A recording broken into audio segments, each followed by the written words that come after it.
All right.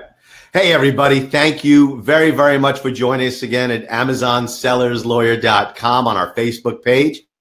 I am blessed to have my friend and colleague, Jennifer Dunn from TaxJar. And what we're going to be talking about today, what Jennifer's going to be teaching us today is about sales tax 101 for sellers, what you need to know, your potential liabilities, how to deal with it, when to deal with it. Jennifer, could you just introduce yourself so we can make sure the sound and everything is working today? Sure. Yeah. Everybody let me know if you don't hear me. My name is Jennifer Dunn, and I'm the Chief of Content at TaxJar. So that means I write and make videos about sales tax all day, every day. I'm sure you're jealous. Yeah. Sales tax is like one of those things that's not exciting or sexy, just a pain in the ass and a huge potential liability. So if you could, just before we get started, how did you end up in this crazy Amazon space that we're all in? Oh, goodness. Okay, quick story. I was a freelance writer, and I'm still a writer, but I started using Outright.com, which is now GoDaddy Bookkeeping. I know a lot of people, e-commerce people, use that. So I became their chief of content. I started using them. I was a user, then became a writer for them. And I just really got into income tax and sales tax issues for e-commerce sellers. I realized I had a pretty good gift for simplifying it. And then when TaxJar came along, I realized, oh my goodness, this is a gift from heaven for online sellers dealing with sales tax. And I just went to them and said, hey, I want to work for you guys. I think what you guys are doing is great. And that's where I'm at now. Now I'm the chief of content for TaxJar for the past 4 years. That's great. And we've met at Midwest Ecom in Minneapolis, which is an awesome event. I think I've neglected to promote it, but to sellers, Midwest Ecom is really, really unusual because you get really great speakers, good content.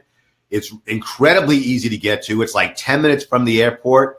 There's an airline that focuses on that airport. I forget, Suncoast or something like that. I don't even remember. Whatever it is, there's a great airline that flies right there.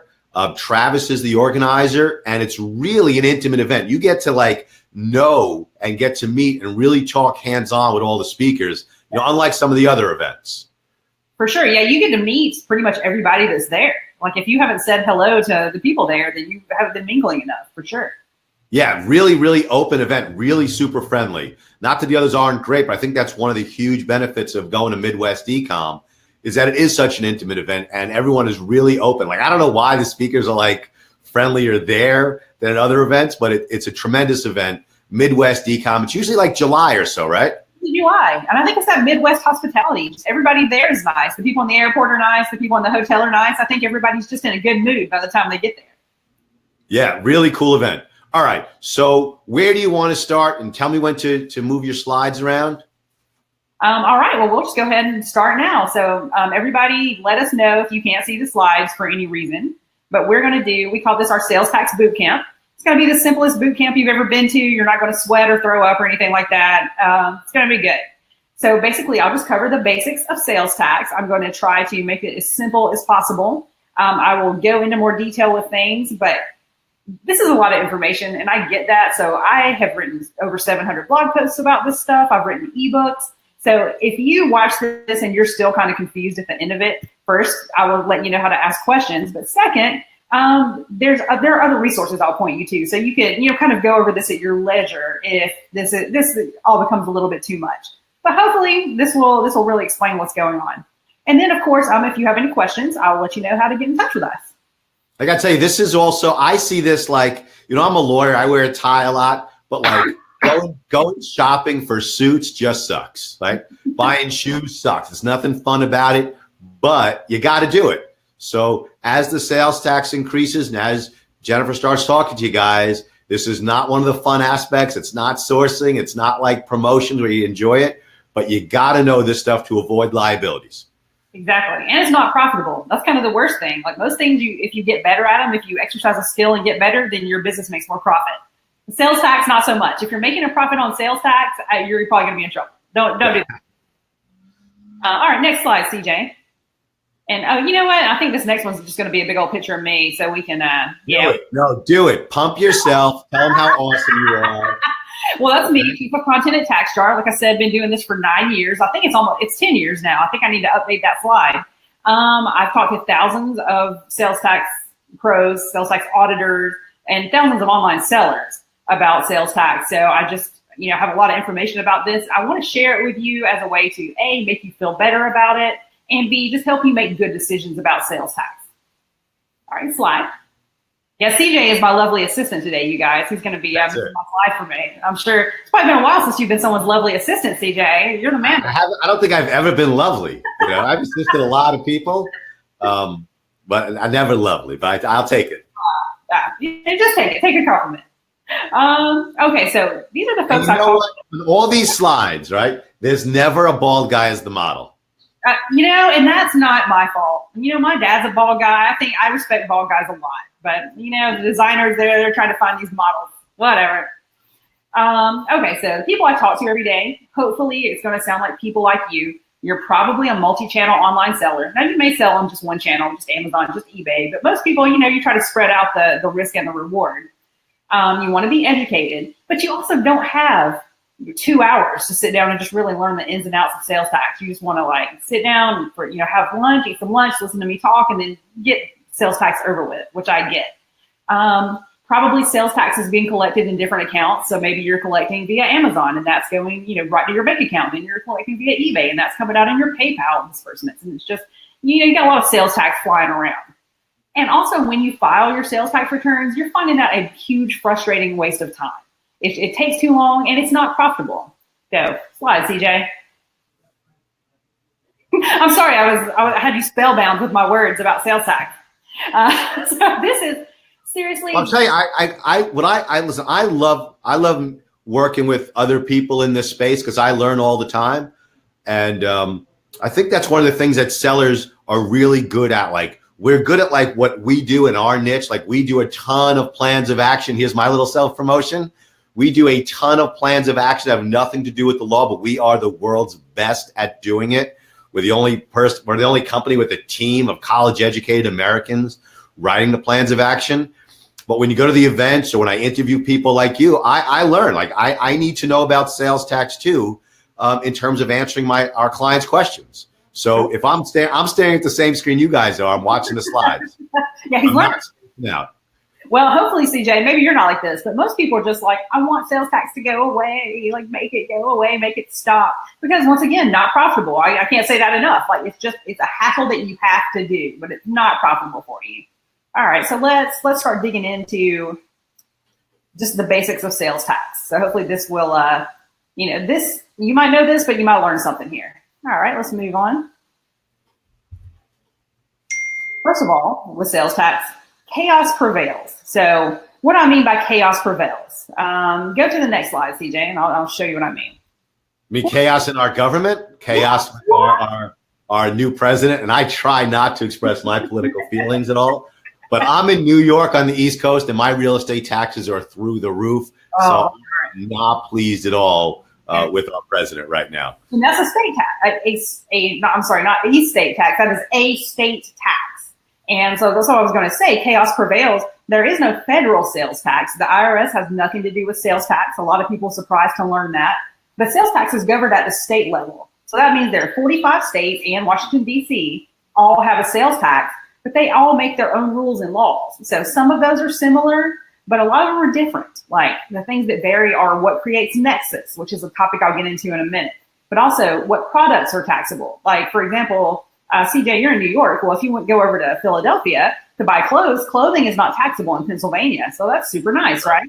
But then also sales tax rates vary. That's why I'm sure any of you noticed that you might pay 5% sales tax on one purchase. Then you drive, a few miles and you pay 7% sales tax on that purchase. So rates vary from state and local area. And then this is really huge. This is really important for people doing RA or OA, or who have really broad lines, because if you're selling clothing and toys and health and beauty, and you're in Pennsylvania, I guess, you got to collect the sales tax or cover it for your toys and your health and beauty, but not for your clothing. Exactly. Or if you're doing merch. Yeah, and that's really one of the few ways your customers can get mad at you too with sales taxes. Hey, you collected sales tax from me on something that should not have been taxable. Those Pennsylvania people, you can bet they know that they should not pay sales tax on clothes, and they're going to get mad if they make a purchase and they end up paying it. So, I'll say on a positive note, we have not seen any suspensions based upon somebody collecting sales tax on a product they shouldn't have. We haven't seen it yet, but doesn't mean it won't happen. So I guess if you collect sales tax improperly, count at risk, and you're also, I guess, violating whatever that state's laws are. yeah, that's the thing. And I will kind of get to this, but states do, like, they appreciate a good try. They really do. So, well, at least, that can make you feel a little bit better. Like, hey, you had no idea clothing wasn't taxable. Well, states they'll give you a little bit of leeway there. Now, if you're, committing tax fraud, don't do that. But we'll get to all that. Here, let's move on. And so, we kind of talked about this already, but what's taxable? So tangible items are generally taxable. A tangible item is something like this microphone that you can hold in your hand. So most tangible items are taxable, and some things that are not taxable a lot of times, like clothing, food, textbooks. You can kind of think about that as things that, like, a government wants to promote. So say a state government says, hey, we need more kids to go to college. Let's get rid of the sales tax on textbooks. That will give them a small leg up on college. Is the textbook one across the country, or is that also some states and not others? Yep, some states and not others. And that's the thing. Most of these are some states and not others. Even groceries. Right. You would think, groceries, everybody's got to eat. Let's not tax that. But no, some states tax groceries, but most do not. On the other hand, clothing. New York, there's no sales tax on groceries.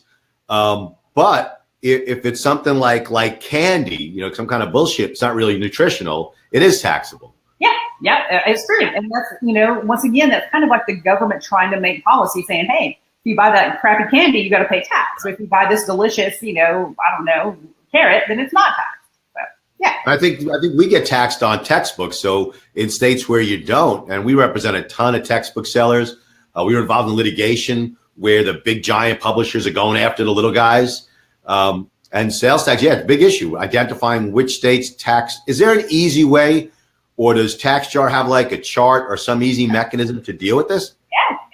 Yeah. Am I screwing you up by skipping 4 slides ahead with my question? No, you're not. I actually wasn't going to show my sales tax chart or my textbook chart, but yeah, we sure do. You can always just Google TaxJar sales tax textbooks. Basically, if you have a sales tax question, you probably, if you just Google the question, TaxJar is going to come up, just because I've written so many blog posts. They saturated the world.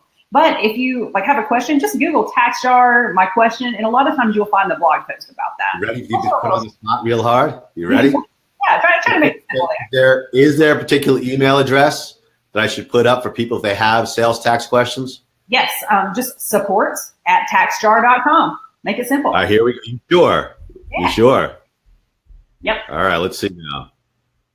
See if this works. Let's see here. And then, by the way, guys, too, like, services are mostly not taxable. So if you are an accountant or a lawyer or a landscaper, the actual service of mowing grass or drawing out the contract normally is not taxable, but sometimes that changes. So that usually doesn't apply to online sellers. You're usually selling tangible stuff. But if you also maybe sell coaching, coaching is usually not taxable. Oh, yeah, that works. Support@taxjar.com. You like it? Yeah. All right, let's move on. I have a little example of things that are taxable. Did it do it? No, let's see. One more try here. All right, hold on. Tech time. Okay. Come on. Are you talking about the email address? Because I see it. You got the right slide on there? Oh, is it not moving? Yeah, it should. Oh, it looks like it's.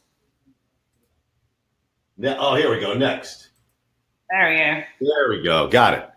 There we go. All right. So, in other words, you're selling this piano. It's a tangible item. You would charge sales tax. But let's move on. Next slide. If you're giving piano lessons, that's a service. You would not charge sales tax on that for the most part. So tangible is like a pretty good rule of thumb, but definitely doesn't cover all the bases, but it's just a gut feeling. Exactly. Just remember, 46 states, 46 different sets of laws. So nothing is ever going to be absolutely certain when it comes to sales tax. It's one of the reasons. Enough about you, more about me. That's a really bad joke. So there are no sales taxes when you hire us to draft your plan of action or to address your IP issue. That's why we don't collect sales tax. Exactly. It's a service. All right, let's keep moving. Okay, here's another one that gets complicated: shipping. So you're an online seller. You sell stuff to people. You have to ship it to them because you're selling online. If you charge for shipping, so say you charge $2.99 for every book that you sell, or $3.99, whatever that you charge.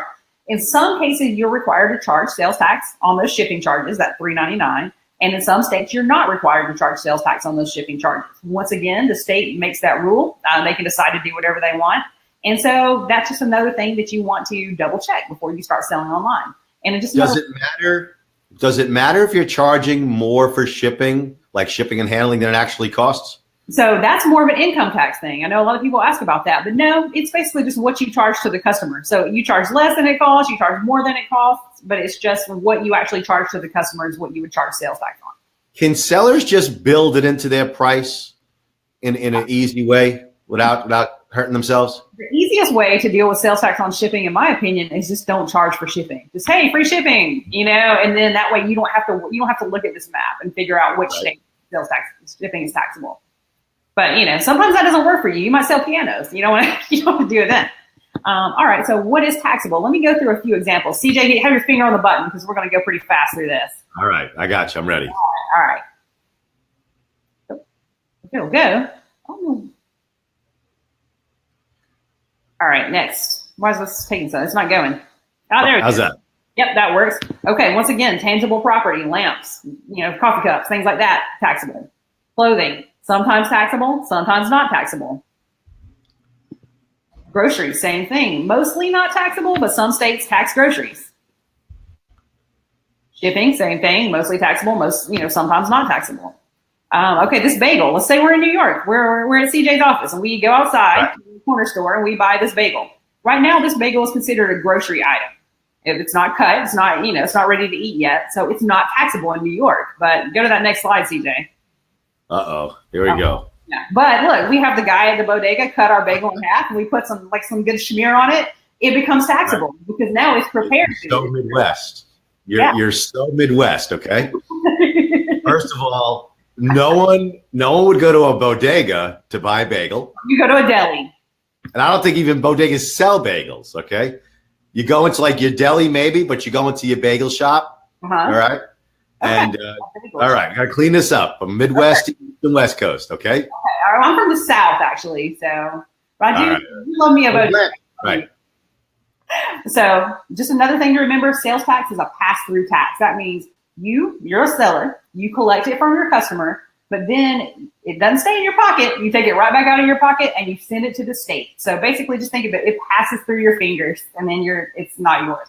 So, but also, on the other hand, if you pay someone to help you, that's a business expense. Yes. Yeah. And so that's an income tax business expense. You can write that off for sure. But just how does TaxJar work in terms of sellers? Like, I know you're a great company. How do you charge sellers? How does it work?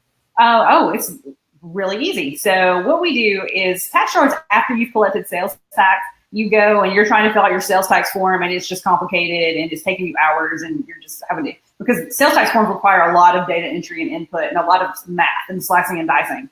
So if you're like, this is too hard, like this is taking me too long, this is not profitable, it's driving me crazy, then you use TaxJar. And TaxJar will either help you manually file, you go into it and file yourself, or we'll auto file for you. That means we'll just, you link up all your Amazon, eBay, whatever data with TaxJar, and then we'll file your sales tax return. It's automatically set to file every time it's due. You never look at it again. So that's what we do. And we start at $19 a month for up to 1,000 transactions per month. So you're a pretty small guy. You're only making 1,000 transactions, 1,000 sales. It's $19 per month. If you and that is something is an expense. We write that off right from the top. Exactly. Yep. And so and that's how we help. Let's keep moving. Okay. Don't rush me. Don't rush me. I'm sorry. So this guy, if it already sounds complicated, just know getting started is the hardest part. We have so many people come to us and say, I just don't know what to do about sales tax. I'm like, I get it. I totally get it. There's a lot of info out there, especially if you're going to your state, because the states, they'll give you sales tax information, but it's all written in legalese. Sorry, CJ. It's just, it is, And if you don't have the time to hire CJ to read that state's website for you, then it's tough. So, but getting started is the hardest part. Once you're started, it's basically like a huge learning curve up top. And then when you're started, it's pretty easy. Yeah, it just becomes part of your system. Exactly. It's because, you know what? You sit down every month, every quarter, every year, and you just do it, or you just let TaxJar do it and never look at it, and then you're done. I got to tell you, we and I are huge promoter of getting sellers to the point where they're focusing on what their skill set is and then farming out other stuff, right? So listen, if your forte, if your strength is sourcing products or negotiations or listing optimization or whatever it is that makes you successful, focus on that. And for $20 a month that you write off anyway, someone else deals with this nonsense and allows you to focus on what you want to do, and also maybe expand into other markets or take some time off. But for $20 a month, not to handle an aspect of sales tax issues, to me seems like a no-brainer, because that is about 5 minutes worth of your time per month to get this off your back and have it done right. And also, you're not taking sales tax for clothes in Pennsylvania, and you are collecting it in Iowa and doing it properly. To me, it's a no-brainer. Farm out to quality vendors stuff that you don't need to waste your time on.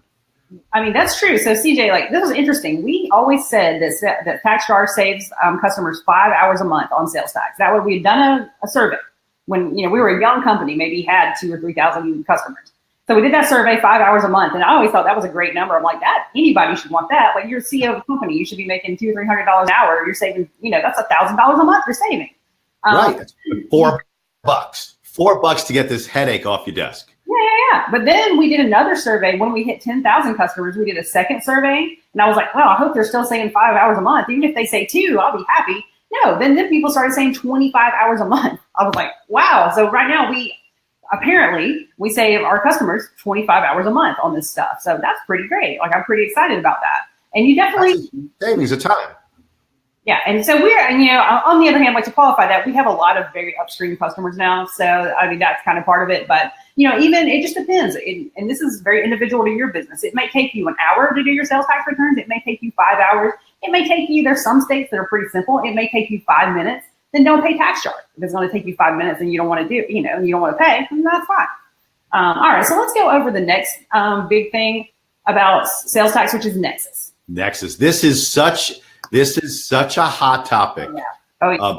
Questions at every Amazon sellers event. What's going on with Nexus? What is a Nexus? How am I going to get screwed? The amnesty stuff. So this is like 90% of the conversation. Oh, sure. Yeah, this is the complicated thing. So what Nexus is, first of all, it's a Latin term. It means bind or tie. It's a presence or connection to a state significant enough that that state can say, hey, you need to collect sales tax from buyers in our state. So CJ, have your hand on the button again. Let's go through a few. Wait a second. Hand on the button. So am I like Kim Jong-un? Oh, no. Please don't. Or am I like Trump with like a big button? Neither one of you guys need to push your little or big button. Like, neither one of them. Don't push the button. We don't need a nuclear war today. Oh. Okay, so things that create nexus. First of all, a location. Even if you just work from home, you work from your garage, you work from your computer doing drop shipping, that you have nexus in your home state, meaning you have to collect sales tax from buyers in your home state. All right, let's move on. The next one is a location, a retail store, a warehouse, a shop, just a little shed where you do whatever. Like, any kind of location in the state creates nexus. Next, an employee. And that can include like a salesperson, contractors. Some contractors create nexus for you, which can be really shocking to people. It was shocking to me as a business owner who uses contractors a lot. I'm like, what, really? It could be a bookkeeper. It could be a virtual assistant. Yeah. It could be anybody. Yeah. Anybody you have employed in another state. Jurisdiction is the power courts have over you. Yeah. And if you're doing any connection with that state, they have jurisdiction over you, and it's same exact rules. Let me go on here, but yeah, same exact thing. If you're doing business there, you hire someone there, you're subject there. Exactly. Yeah, they get jurisdiction over you. Basically, it's kind of like thinking about, hey, the state can sue me or something like that.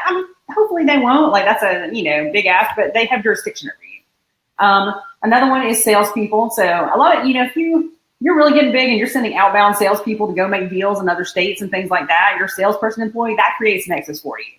Let's do that includes sourcing. If you're going into like New York's garment district to source some of your fabrics or whatever, and you're buying here, you're subject here. Oh, interesting. Okay. All right. And then the next one is trade shows. So now just attending trade shows doesn't create nexus. If you're just going and like chilling out and meeting people, whatever, that's fine. But if you're selling your items at a trade show, or if you are, it's selling. You got to be selling items. At a trade show, some states consider that nexus, even if you're only there for like 2 days. Other states say, okay, it's nexus, but you have to have been here for 10 days making sales. And other states like Vegas, which is why a lot of trade shows are in Vegas, they say, don't worry about it. You can come here and sell stuff, but it will not make sales tax nexus for you. So that's just what about taking a booth? What about taking a booth at an event? Not as long as you're not selling things. You'll notice that's why a lot of people take orders at trade shows. Have you ever noticed that? They'll take an order and then they'll like send it to you later. That's why, because they don't want to get that sales tax nexus. That's really interesting, because if you sign a contract on the jurisdictional side, this is, I guess, one of the rules that is a little bit better for the state sales tax issues. If you take a booth and you conduct business in a state, you're subject to that state's jurisdiction. Yeah. Yep. That's true. And some states just say, like, you have to hear 2 days. This is it. This is the slide. This is the issue that sellers are asking about. I know. Sellers hate this, and I'm sorry to be the bearer of bad news, but most states with a sales tax say that having inventory stored in an Amazon fulfillment center creates nexus. And so I've written a blog post, and I know, and I hate it. I'm sorry to send you to go read a bunch of legalese, but you can read what each state has to say, like what their code of laws has to say about sales tax nexus. And then you can call them, or you can call a sales tax expert. They're called a SALT, S-A-L-T. So it wouldn't be like, don't call a CPA about this stuff. Call it SALT. It's that's the expert that you want to use. But yes, so storing inventory in a warehouse creates nexus. Now, should you always collect sales tax when you have inventory in a warehouse? Maybe not, depending on the size of your business. But we'll talk about that in a minute. Well, here's the big rub for sellers. You're shipping 10,000 units or 100,000 units to FBA, right? You're sending it to your nearest FBA warehouse. You know, big brother, you know Amazon is sending your stuff all over the place. Mm-hmm. And with the commingled crazy inventory system, you sometimes get charged with inventory with a sale in a jurisdiction where your stuff really was not located. So you are getting subjected to sales tax in states that you did not affirmatively choose to go into. And sometimes you're getting hit with sales where it wasn't even your inventory, but you got the sale from the commingled inventory system. Yeah, the commingled stuff to me is very weird. Like, I've talked to a couple of sales tax experts who say, like, well, the laws say that if you're, the owner, blah, blah, blah, like the owner of the item, I'm like, well, it's commingled. So how do you know it's their item? And so, and he's like, well, they get the credit for the item. I'm like, So yeah, that's a good one to talk to your SALT person about. If let's say you're dinged for like a sale in a state where it wasn't yours, you think it was really commingled inventory, right? Uh-huh. Is it worth the dispute? Is it even worth the fight, or is it better business? And again, listen, I believe everything is risk versus reward. Stay in business. That's why in our plans of action, we say you have to make sure the customer, Amazon wants to hear the customers, right? So you have to phrase things in a certain way, okay? Because it's not about being right or wrong. It's about making money. So let's say you get hit with a sales tax in like Oklahoma and it really wasn't your product. It was commingled inventory. Is it worth the dispute, or is it better just to say, okay, let me just pay the money? A lot of times when you get to the point where you want to worry about sales tax in every state where you have nexus, then you're making enough money that you definitely probably don't want to dispute it. And the reason I'm saying that is because like Oklahoma doesn't have a fulfillment center. Let's say Kansas. Say you never make sales to Kansas, hardly ever. You make one sale a year, but your inventory sits there for whatever reason. I don't know why it's sitting there. But you probably don't want to collect sales tax in Kansas because you don't really need to. So say, Kansas audits you and you owe them 10 cents from one item that you sold over the past year. Well, Kansas is not going to care about you. And if they do decide to really go after you for that 10 cents, they might charge you a $50 fine per year and some interest on that 10 cents. Maybe $200 total. Okay, that's not going to kill me. On the other hand, say it's commingled inventory. You're worrying about this, but it's in California. You're not collecting sales tax. California finds you, which they just sent out a bunch of notices in September to like 1,500 Amazon FBA sellers. So they're looking for people right now. We know. They find you and they say, you know what? You have this commingled book or whatever, but you owe us $200,000 in sales tax. Well, I wouldn't worry about the commingling of the book. I would worry about the $200,000 that I owe in sales tax. And I'll go over that, like a little example of that here in a minute too. So yeah, see, there are the Amazon warehouse states like Kansas, those states, you might not want to worry about those states. All right, let's move to the next slide. Okay, so inventory nexus. Yeah, that's what I was just saying. You search what creates sales tax nexus in every state, and you can read the laws for yourself. Amazon, they're investing in infrastructure, so they're getting bigger. I mean, so you might find that you have a nexus in a new state just because Amazon is opening a new fulfillment center in a new state. I got to tell you, as time goes on, I think Amazon is going to do the right thing and take over this aspect, and they're going to collect it and they're going to give it to the states eventually. But it's going to be a long time in coming because they are not. It doesn't seem like the company is inclined to take on things that are not profitable, and this is not a profit center. Yes. Well, they started collecting in Washington starting 2 days ago, January 1st, because they made a deal. Washington passed a law. It totally applied pretty much to Amazon only. The law was directed to Amazon. Some states do that stuff. It's fine, whatever. And so, Amazon is collecting sales tax from all Washington buyers, and they're remitting it and everything like that. So that's a good thing for sellers, and I bet other states are going to see the success that Washington's having with that, and then also ask for the same thing, or pass the similar kind of laws. So I'd bet dollars. I'll bet dollars against donuts that if and when they get to that point, it's going to be another fee passed on to the sellers. I don't think Bezos and his space program are going to get involved in this stuff voluntarily without charging you guys. So as that rolls out, it might be advantageous to use TaxJar instead. I mean, you certainly got to do it now. But even then, I suspect just like the money exchange rates where you're getting killed by 4% versus using another company for like 2% or so, I think this is going to be the same thing. So it's a long-term issue. It's a long-term cost of business. You can't get away from it. So I think it's vital. So we implore all sellers, reach out to Jennifer, get the information. Yeah, happy to give you information. Yeah, I'm thinking that Amazon is going to eventually do the right thing, so that could happen, or some federal laws could get passed regarding sales tax. Remember, it's state level right now. If federal laws get passed, that might change the game, and that would probably be good for your kind of average to small online seller. From your medium to large online seller, though, they're kind of a problem right now, the current kind of federal laws on the table. So I cover that. Anytime there's a development, I cover it at the TaxJar blog with like sort of your kind of average, your lifestyle seller, or even your kind of big multi-million-dollar guy. I cover it, for you guys at the blog. It's a pass-through tax. You collect it, it goes right out the door, and you can write off the service fees. Exactly. Yeah, brought that on. What's the golden rule? This is it. So when you're collecting sales tax, you collect sales tax when the item sold is shipped to a state where you have nexus. So I'm going to go over a little example of this because this is probably where we're getting to the most complicated parts of sales tax. All right, let's go to the next slide. All right, here's Joe. Here's this non-bald model here, Joe. He's based in Akron, Ohio. He works from his computer at his little home office. So he only has nexus in Ohio. It's the only place where he's required to collect sales tax. So he's complying in that one state. Next slide. But then Joe, he makes a sale to a buyer in Lakewood, Ohio, which is his home state. He's got nexus there. So he collects sales tax, right? But next slide, say he makes a sale to a buyer in Waltham, Massachusetts. Well, he doesn't have sales tax nexus there, so he makes that sale, but he's not required to collect sales tax from that Waltham guy. The Waltham guy, he's on his own. He doesn't have to pay sales tax. All right, next slide. But then Joe, his business grows. He contracts with a third-party fulfillment service in Nevada. Nevada has nice low taxes, like he's trying to grow his business. So now he has nexus in those two states. He's got inventory stored in Nevada and his home in Ohio. So he's complying in both states. So that means he makes a sale to Ohio or Nevada, then he collects sales tax. But next slide, he makes a sale to, I believe this one is Stockport, Iowa. Yeah, Stockport, Iowa. He doesn't have to collect sales tax because he does not have nexus there. All right, let's keep going. All right, now Joe starts using FBA. Say he sells something big like grills or kayaks or something, so he doesn't have his inventory in a lot of different fulfillment centers.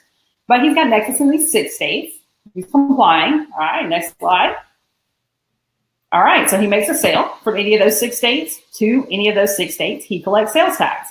But next slide, if he makes a sale to anybody else in the United States, he does not have to collect sales tax. So I know that can get kind of complicated, but that's just how the U.S. sales tax law works right now. And that's also what some of those federal laws are trying to change. But if those federal laws change it, that means Joe would be required to collect sales tax from buyers in every state. That's not going to be good for your average online seller. So we're against a lot of those laws at TaxJar. Like, we're very much against them. But, we'll kind of see how that goes. Hopefully something a little more common sense will come out of government. When do you see that? And also, I guess in the United States, there's no threshold. Like, we have a lot of sellers in Europe. Okay. In Europe, if you're in like the UK and you're selling to people in France or Spain, there's a threshold. Like, you don't have to pay taxes up to a certain number of euros. Yeah. Once you go past that, you owe taxes on everything. United States is not like that. You owe sales tax from like the first dollar. Yeah, from the first. I was reading on some states' code of laws the other day of some garage sales. You're supposed to get a temporary sales tax permit and collect sales tax at your garage sale. I'm like, well, nobody's going to do that. Nobody knows to do that, and that doesn't even make sense. It's just stupid. But states, they're not like you and me. They really want everybody to pay sales tax on everything. Okay, so how much do you collect? Let's go to the next slide. We'll talk about this. Basically, collection logic is called sourcing. Don't ask me why it's called that. It's just a legal term. CJ might know. Who knows? So the tax rate is generally, each state will have a tax rate. It's maybe 2%, 4%, 6%.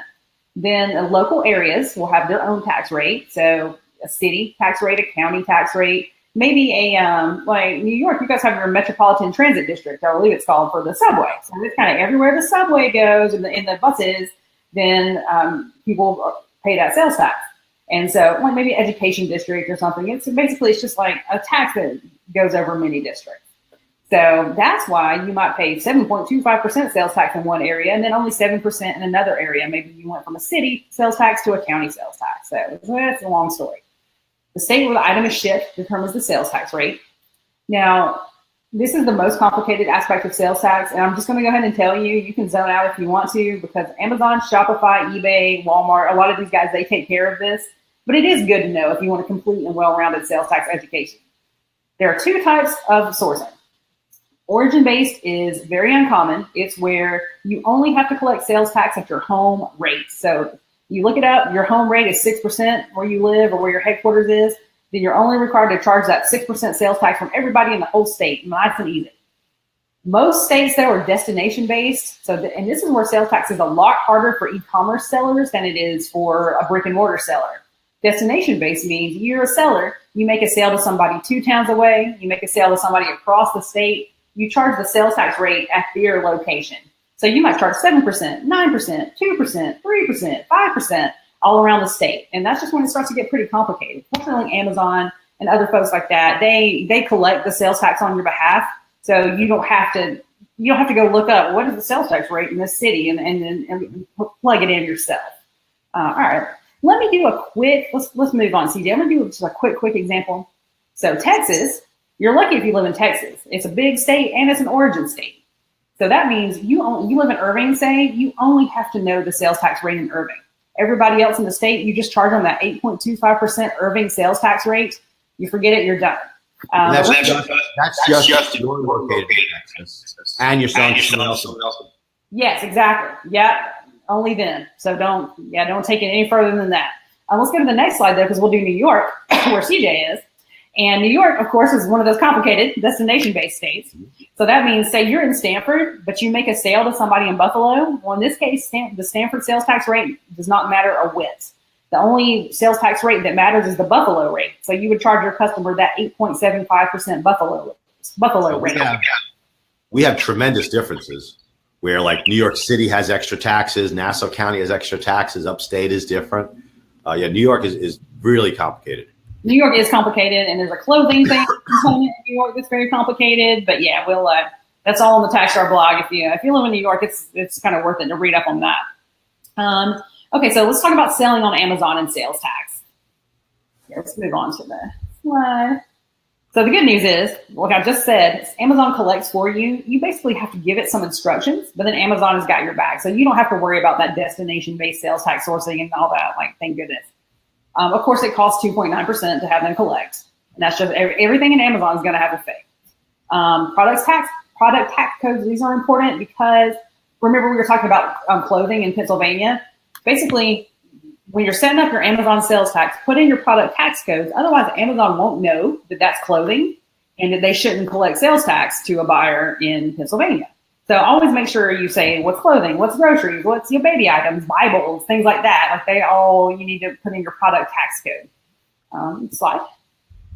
And then, so the bad news is you do have to enable it. So like I said, you have to give Amazon some instructions. Amazon doesn't just come in and morph into your head and read your mind and know your business and collect sales tax. They'll be cool. They could, maybe one day. And Amazon won't help you with how to collect. So they're not going to tell you what instructions to give them. And they're not going to tell you where to collect. So they're not going to say, hey, by the way, I mean, they will, but it's hard to find. Like, hey, you have nexus in these 10 states. Like, that's important there, but it's hard to find. And when you go to set up your Amazon Seller Central, you're going to notice a little paragraph at the bottom that says, consult an expert about sales tax. And it's going to be like, Amazon has nothing to do with this. Yeah, and they're really great at making sure they avoid liability. Yes. And that's why so many sellers have IP problems, because they take the intellectual property laws and just cloak themselves in it in a way to protect themselves from any liability. So that's definitely, Amazon is not into taking on responsibility or any additional liability. No, they're sure not. Yeah, and they, we talk to them quite a bit, like their tax department, and they're just like, and they're very honest about that. They're like, look, it's the seller's responsibility. Like, it's not ours. I'm like, okay. Let's see. And so we do have an ebook though, FBA sales tax. So that does tell you how to set up your FBA. And basically, it tells you, is shipping taxable? Is shipping not taxable in this state? You just find your home state, you plug it in. You find any other states where you have nexus, you plug it in. So yeah, that's really helpful. That's probably our most popular FBA publication right there. It's just like, how do I set this stuff up? So can our listeners email support@taxjar.com and get a copy of the book? Yeah, they sure can. Or they can just go to FBAsalestax.com. It's there. It's free. We don't charge for any of our content. The only thing we charge for is TaxJar, because it's our product. Let's see. Okay, filing deadlines. Yeah, I can remember what my next topic was. So yeah, let's talk really quick about filing and deadlines. This is important right now because January, believe it or not, is the biggest sales tax due date of the year. Everybody thinks tax and they think April. With sales tax, it's January. They want the Christmas sales. Yeah, I guess that's right? I know, it kind of adds insult to injury, because you're like, yay, Q4. And then you're like, now I have to pay. All right, slide. Okay. So this is why January is the biggest sales tax filing due date of the year. States will assign you a filing frequency. It could be monthly, quarterly, or annually, or sometimes semi-annual if it's kind of fiscal annual. It's just state, each state. Different. Is it based upon your volume? Like the bigger sellers got to pay more often, so you're not holding the government's money? Yeah, let's go to that next slide. I think that's good. Yeah, there you go. Exactly. See, you got this little guy on the left. He doesn't make much money, so he files annually in January. So that's why this is the biggest sales tax month of the year, because even the little tiny guys who don't have to think about it the rest of the year, it's time to file. You might be a hobbyist. You only sell in December. You got to file in January.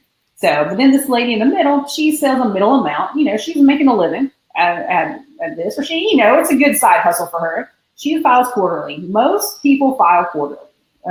Just what we've noticed. But then you get into a big guy, you're at your high volume, you're at that 50K a month volume or higher. And once again, this depends on the state. So don't take me for, granted on that volume. But you're making a lot of money, you're going to be paid monthly. And CJ's exactly right. The government, that's their money. They pay for schools, they pay for roads, they pay for fire people, stuff like that. So you got a lot of their money in your pocket. You're like, hey, give it to us every month. And the deadlines, they usually occur between the 15th and the 31st of each month. These are different in every state, but it's usually like the 20th of the month. You'll probably notice is going to be a lot of people's sales tax deadline. But also, states tend to reevaluate that filing frequency in January. So say you started out and you weren't making much money, but then last year your business just boomed. All of a sudden, you're collecting a lot of sales tax. Well, the state may send you a letter and say, hey, you were filing every year. Now we want you to file every quarter. Or on the other hand, your business might fall off. Maybe you're just, you're kind of phasing out. They might say, you were filing every quarter. Now you just have to file every year. So in other words, just read every communication from the Department of Revenue. Always a good idea anyway. But yeah, just read that and you might, they might change your sales tax filing. If the seller is using TaxJar, do they have to deal with any of this stuff? No. If you're using TaxJar for auto file, you don't have to deal with any of this stuff. You just tell us, you say, hey, I file in Texas. I file once a year. And we will charge you the auto file price, which is from $16 to $25 per auto file. And it just depends on your TaxJar plan. And no, you never have to worry about it. And here's why you want to use auto file, in my opinion, because This is like a typical seller. Say this seller is only filing in 3 states. So it's, pretty small amount of states they're having to file in. This could be you, or you might only file in 1 state. But they're filing monthly on the 20th of the month in 1 state. Then they're filing quarterly on the last business day of the month in another state. And then they're filing annually in a 3rd state on the 25th. Well, just think, what if you get 2 of these confused? Like you forget to file monthly in this state, or you think, oh, wait, my due date's the 25th. I'm fine. But it was really the 20th. Like, it's so easy to confuse this stuff. Like the filing due dates are not intuitive. It's not like April 15th or March 15th like we do for income tax. It's tough to get into a good case. Are there penalties for filing a few days late? Like if you blow it and you file the Kansas date for Iowa, and you're a few days late. That's what people do all the time. I hate to see that for people too. There's usually a $50 fee, and it's interest on any sales tax that you didn't remit. So, and the interest like a whole separate bill, like you do it, you're a few days late, and all of a sudden you got to write to them again. Yeah, a lot of times at least they'll let you pay it next time, but still, it's a fee. Like it's a $50 fee for nothing. Like you don't want to do that. You definitely want to pay on time. Yeah, and then most of them are $50. Some of them are lower, some of them are higher. Now, one good tip though, say you're late for the first time ever. A lot of times you can call and say, hey, I've always been really good to you guys. Please waive my fee. And a lot of times they will. Like there are little tricks like that. To me, this is like a train wreck. Like now you're talking about like you make one minor mistake, and now instead of dealing with them once a month, it's twice a month, and then a phone call times 50 states. Yeah. Right. Plus Washington, D.C. This seems like a nightmare. Yeah, surely it's not that bad, but yeah, I mean that's the thing. Like with anything, it's just better just pay on time. Just even if you do it manually and you do it all by yourself, I recommend just paying as soon as possible. Also to mitigate any like mistakes that might happen, or like say you forget to hit submit or something like that. Like do it, give yourself plenty of time to file. Another good reason to pay on time though, so that was a bad reason to pay late. A good reason to pay on time is about half the states have a sales tax discount. What I mean by discount is, you collected $10,000 on behalf of the state. Some states let you keep between 1% and 2% of what you collected. That's kind of a collector's fee. Like, hey, they know you're helping.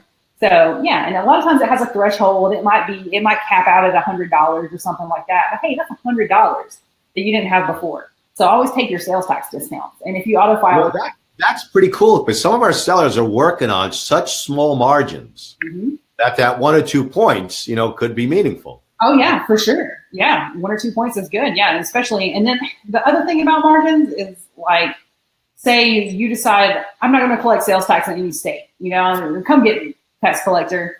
Well, say the sales tax you should have collected is 8% and your profit margin is 5%. Like if that state finds you and starts trying to get back tax from you, you wiped out your margin. So that's one of those risk versus reward things to think about when it comes to sales tax. But like I said, on the other hand, maybe you made 1 sale to Kansas. It might wipe out your margins actually to pay and bother to collect sales tax in Kansas. So that's one of the many kind of risk versus reward things you need to look at when it comes to sales tax. Just and all states do have penalties. File a 0 return. So that means maybe you're a really seasonal business. You only do business in Q2. This is awful. You don't even sell it. You file another return's got to go in. Yeah, and you forget to file a return. You're just like, I'm off in Fiji. I'm on vacation. I forgot to file a sales tax return. They'll still charge you a fee. So always file, no matter what. The 0 returns are easy. Like you can just log into the state 000 and be done. Like it's easy. So make sure you do that. All right, here are the steps to filing. We'll go over these really quick. Next slide. First of all, data. You need to gather all your sales from across all your channels. You need to compile them in the correct format, which I'll go over, and then file. So this seems easy enough so far, right? Next slide. But there are common pitfalls, like not collecting sales tax on every channel. And this is easy to do. Say you sell on Amazon, you have nexus in 10 states because you sell on Amazon. You start selling on Shopify. Well, when Shopify gets you started, they'll just say, hey, set up your sales tax collection in your home state because Shopify doesn't know you have nexus in 10 states. And then you just forget to collect sales tax in your other nexus states. So, it could be a big problem later when you're like, oh crap, I should have collected a whole bunch of money in sales tax that I forgot. There's no forgiveness. Okay. You're supposed to collect it. You owe the money. It's like the movie from the line from Goodfellas, right? F you, pay me. Yeah, it kind of is though. Unfortunately, like I said, your house burned down, your inventory, you picked a bad product. F you, pay. And that's very true, unfortunately. State governments, like I said, if they want money from somebody's garage sale, like they're definitely going to want a business to collect sales tax. And that's why it's important to be educated and make good decisions about sales tax. So these destination states, remember we talked about like New York, where you collect sales tax from every little city and state and county and township and everything. You have to divide the money collected up that way. And the reason you have to divide the money collected is because that sales tax is actually going to Buffalo or it's going to Nassau County. So the state, though, they don't know if you made sales to Buffalo or Nassau County. So you have to divide it up and tell them, like, hey, this 5 cents goes here, this 10 cents goes here. So like here's a California example. This is just counties in California right now. But see, this person, $1 goes to Alameda, 3 to Riverside, 2 to Sacramento. And this is a long form. It just goes down, down, down, down, down. Every county in California, every jurisdiction. And this is like one of 3 forms that you fill out for California. So you can see this is already getting complicated. And when you're rounding your numbers too. And a lot of times the rounded numbers don't end up adding up perfectly, which is just, it'll make you tear your hair out. So this is like a TaxJar report though. So TaxJar report, we show you, hey, put that $1 in Alameda, put that $2 in Fresno. So TaxJar reports, we just show you exactly how to fill out your sales tax return. We take in your Shopify, your Amazon, your eBay, all your different sales. So you don't have to sit there and put it in a pivot table and try to figure it out yourself. All right, guys. How are you feeling right now? CJ, you're going to like this next slide, I think. I just see this, and listen, I'm a huge believer in you need to know what everyone's doing, but you don't need to be an expert in it. This stuff just seems overwhelming. Fortunately, we don't have to collect it. We're a service provider, but this just seems overwhelming to do this for all 50 states, collect it right, know the products, the percentages. To me, this is insane. This is insane for a seller to try and do it themselves. Yeah. That's how I'm feeling. I'm feeling this is crazy. I'll say. Yeah. Probably this guy. Yeah, we get a lot of this. Like when I'm doing this live, I get a lot of people looking at me with the saddest, like most confused faces. And I'm please don't. I'm going to help you. I promise. Like all bad news. Yeah, I know. Yeah. No, it's not. All right. So what do you do now? Let's get rid of this. You, first of all, head in the sand is not an option. Even if you say, like Jennifer, you said I have nexus in these states, like I read the laws, I've decided that I'm not going to collect sales tax. I think they should come get me. At least you didn't have your head in the sand. You knew and you made an educated decision, right? And even when all the nexus stuff, pans out as the next year or months, whatever it is, or years go on, whatever the decision is, you're going to be stuck with it. You can't be like, well, I thought I agreed with like the lower court ruling, but now the higher court said I owe it, right? Yeah. 6 judges agreed with me. It's going to be like, screw you. You owe the money. Yeah, exactly. And that's the point. So it's good. Just be educated. Even if your educated guess is, I think I'll be okay. You at least want to be educated. Your best effort, better than no effort. So like I said, states can be somewhat forgiving if, say, you thought the sales tax rate was 5%, but it was actually 6%. And you get audited later, the state's going to be like, oh, well, you tried, so we're going to give you some leeway on that. Now, if you didn't collect sales tax and you knew you should have, like states are not going to give you any leeway on that. Like they're mostly hard, but sometimes that best effort is okay. As long as you're giving it that good faith try. Now, but also don't drain your resources trying to comply. The thing we get a lot of times is brand new people coming to TaxJar and saying, all right, I just started selling on Amazon yesterday. I need to get set up in sales tax in all 50 states. So like, stop. Like you need to, first of all, make sure your product is viable. You should never pay for a service that you don't need. And you should never pay for TaxJar if it takes you 5 minutes to file your sales tax returns. So, and you have more time than money. Because when you have a new business, a lot of times you have more time than money coming in. Later though, it's going to flip. You're going to have a lot more money than you do time. That's when you need to, pay for a resource. I don't agree with that. I don't agree with that. I believe if you're getting into this business, you're putting your time, you're putting your effort, you're putting your heart and soul and your sweat and your tears. I think it's really important for sellers to develop their infrastructure before they need it. Like, I think you got to incorporate. Just do it. You get a huge protection. You can do it yourself online. It costs very, very little. Incorporate. Get your product liability coverage. Call Ashland Haddon out in Indiana. Get your insurance in place.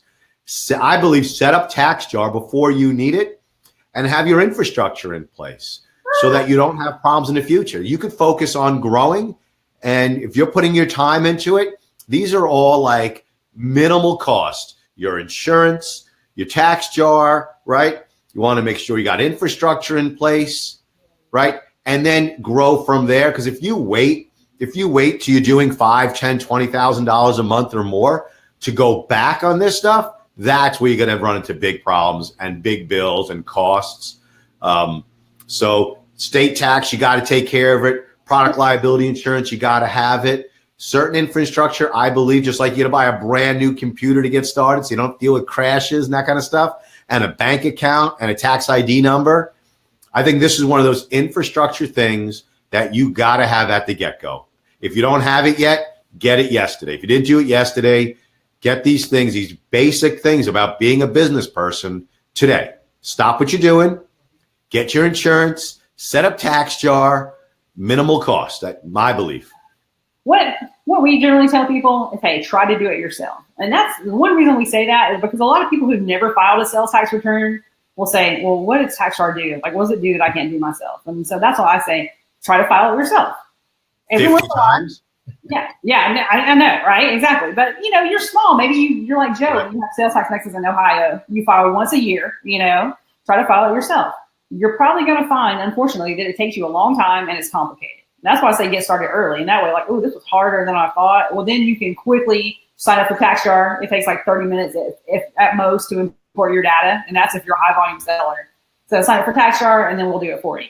But yeah, I would say give it a try first when you're a young little company. Just give it a try. And, a lot of times it's going to be hard. For some people, though, it's pretty easy. There are some people in Texas, for example, who are like, TaxJar, like, I don't understand. Well, TaxJar is an origin-based state. You only have one sales tax rate. Your sales tax return is just put in your name and then put one number. Like, it's easy.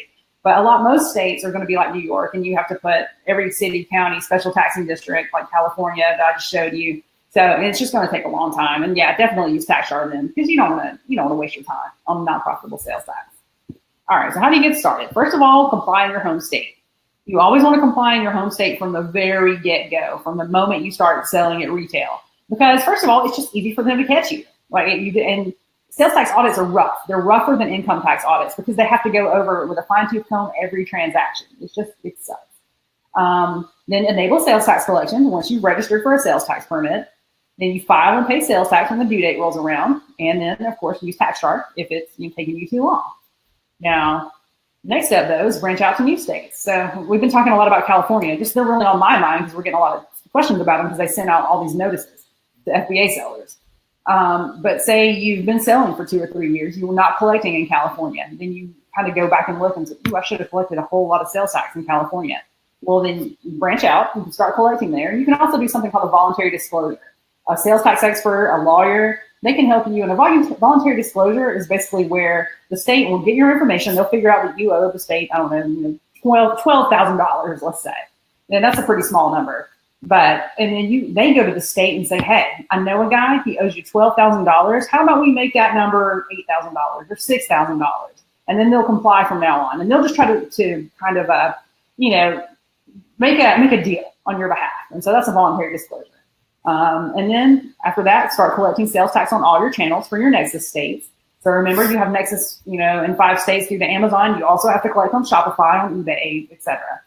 Remember, this is up to you. Let's say you got all educated. You've read all the sales tax laws. You've talked to a sales tax expert. And you decided, you know what? I'm not going to collect sales tax in any state but my home state. Well, it's up to you. You're the hero of your own story for sure. I don't recommend that. I do recommend looking at the risk versus reward and definitely collecting sales tax and trying not to, if you get caught, you might blow out your profit margins. No fun. Now, when to register, that's exactly what I was just talking about. States are getting more desperate for sales tax because as e-commerce gets bigger, states, they may be overblowing this, and I kind of think they are, but they're saying, we're losing revenue to e-commerce sellers. E-commerce sellers, none of them are paying sales tax, which we know is not true. But states, they're getting desperate. They're acting with that motivation, even if maybe it's not right. And also, there's new legislation coming out at the state level, at the federal level, and the Supreme Court stuff is going on too. So there's a lot of there's a law working up to the Supreme Court right now, or a case, that may really change sales tax. All right, so yeah, we've talked about this a lot, but basically, would a sales tax bill break your business? Then maybe you better register and protect your business. Would you only owe a few bucks in the state? Talking about Kansas again, then you might just want to wait and not register, or you'll be fine. All right, so what do I do now? Next slide. Yay, TaxJar. So here's how TaxJar can help. Next slide. I will go over just a few little. First of all, we're sales tax automation. So what we do is we either give you a TaxJar report. You look at that report, you open up your sales tax filing screen with your state, and you just copy the numbers over, or we'll auto file for you, which that means we'll file your sales tax returns on your behalf. Auto file is the much easier way. It just means you connect Amazon, Shopify, eBay, Walmart, Jet, wherever you sell. Actually, not Jet, because they're a seller of record, but you connect your accounts to TaxJar, and we'll file on your behalf, however many times a year, once a year, 4 times a year, 12 times a year, or whatever. All right, next slide. These are the online shopping carts and marketplaces that we connect with. Sorry, guys, I grabbed some water. So yeah, and I have to give you a chance to look at those providers there. All right, next slide. We show you, this is your TaxJar dashboard, so you can see the sales tax collected by states, like see Utah. How do the sellers get like a login onto you, or is this something you send out, or both? Yeah, so they connect their Amazon account or their other accounts with us, but we'll tell you how. It's very easy. It's like a one-click connect for most online shopping carts and marketplaces. And here we'll tell you where you might have a nexus with Amazon. So this is where we see your inventory shipping from. Because your inventory is shipping from there, it generally means you have nexus there. So you would see those little badges. Sales tax collected by jurisdiction. Remember, that's city, state, county, special taxing district, all that stuff. All the stuff that makes a sales tax filing difficult to do. And then we have a feature that will show you, are you collecting the right amount? Maybe you're that guy who forgot to set up sales tax collection on Shopify. Well, we'll show you like, hey, there's a yellow state. Something's wrong here. You better see if you can fix this. And then, of course, auto file will file for you. And then on the next slide, you can see which states we auto file in, which is every state with a sales tax. So auto file, wherever you want to auto file, we'll get rid of your sales tax for you. All right. And we have 10,000 happy customers. We have everybody from Coca-Cola and SpaceX to, little small guys with really hard sales tax liability. We just everybody. So yeah, we love running TaxJar. We have 10,000 happy guys. Actually, we're about to have 11,000. I think we're right there at 11,000 now. But we're not gonna change our marketing, CJ. You know how that is. It's hard to change your marketing once you're over 10,000. Working with the sellers is the great part of this business. Traveling, working with sellers, dealing with entrepreneurs every day. For sure, and that's what I do every day. I'm lucky. We have some people who are like developers and things like that, and they just work. They don't get to talk to sellers. And I'm like, you don't know what you're getting into. Like talking with sellers is the best part. There are helpful resources. I told you, if you had questions, I would give you some helpful resources. There's our Wait phone. a second. Yeah. This is huge. Thank you for putting up the phone number. I'm going to switch to ours also here. Here's one of the biggest problems for Amazon sellers is, so I can find my mouse here, is that when they have a problem at Amazon, there's no one to talk to. Yeah. Okay?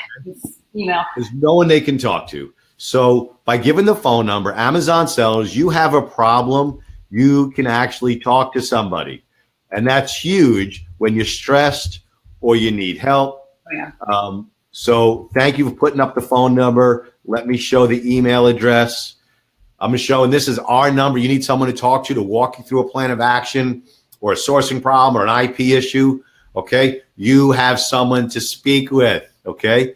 We're real people. We exist. We're here in the States. Okay. That's important to us too, to have a phone number. We have a lot of sellers who they may not be super comfortable with technology, or they don't want to email, and that's fine. That's totally fine. We'll call you. But this is really important to sellers, that sellers have this. Yeah. And then that's our email address, of course. And then the next slide, I think, is just a little bit about TaxJar. Yeah, get started for free. It's a 30-day no risk-free trial. You don't even put your credit card in. Just go check it out. We have monthly or annual subscriptions. The annual subscription always comes with a discount. And we start at $19 a month. And then it's $16 to $25 per auto file, just depending on your plan and everything like that. So yeah, check us out at taxjar.com. All right. Now, let me get to a couple of promos. Jennifer, I know I saw you at Midwest Ecom a couple of times. Where are you going to be speaking to sellers? Where can they meet you in person? Perfect. Yeah, I'm going to be at Just One Dime in Vegas coming up in March. I'll be at Prosper. I'll be at the Internet Merchants Association. So yeah, just come find me. We have these super soft T-shirts every year that I think that people love. I think some people just subscribe to TaxJar because they get a shirt. But yeah, so yeah, just come see me in Vegas in March. Listen, for the sellers out there, when you go to these events, you not only learn like how to be more efficient and make more money, you also get inspired and you learn from the other people, not just the vendors and the speakers, but you learn from each other. I'm also going to be at Just One Dime and also Prosper.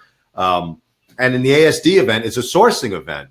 And they're both tremendous events. They're both in Vegas right around the same time. One's a couple of days before, one's a couple of days after. I think like March 10th, 11th is Just One Dime, and then 12th, 13th, 14th is Prosper, or vice versa. It's Vegas. It's super easy to get to. Both are fantastic events. Seth at Just One Dime is got to be one of the most inspirational guys out there. And the speakers like Jennifer and myself are top notch.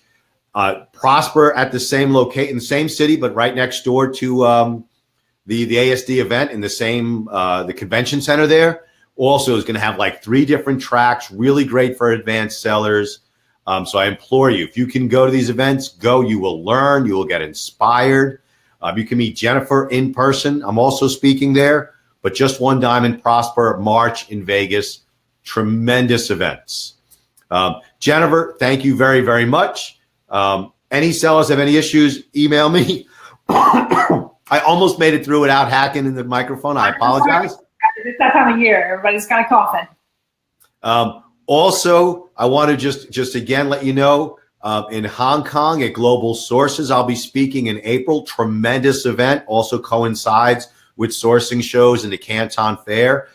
It sounds like a long flight, but it is a great event to learn from speakers who you can't hear domestically. And also, it's a great stepping stone into your private label. If you're a private label, you have to meet the people making your stuff. You have to develop guanxi, which is that face-to-face relationship that you develop. If you are going to Australia, which is a huge English-speaking market, Retail Global in May is going to be tremendous. Midwest Ecom in Minneapolis in the summer. I think it's July. I don't remember the dates offhand, but Travis's event is just fantastic. And I hope I'm not forgetting any events. So any questions, email me, email Jennifer, send a note. You can get the free ebook. And Jennifer, thank you so much for appearing and talk with us and teaching ourselves what they need to know. Yes, thank you so much. I love it. All right, and Happy New Year to all, and I hope you start killing it in Q1 and throughout the year. Oh, bye, guys. And as soon as I find the mouse again, I'll be able to do this. All right, guys, Happy New Year.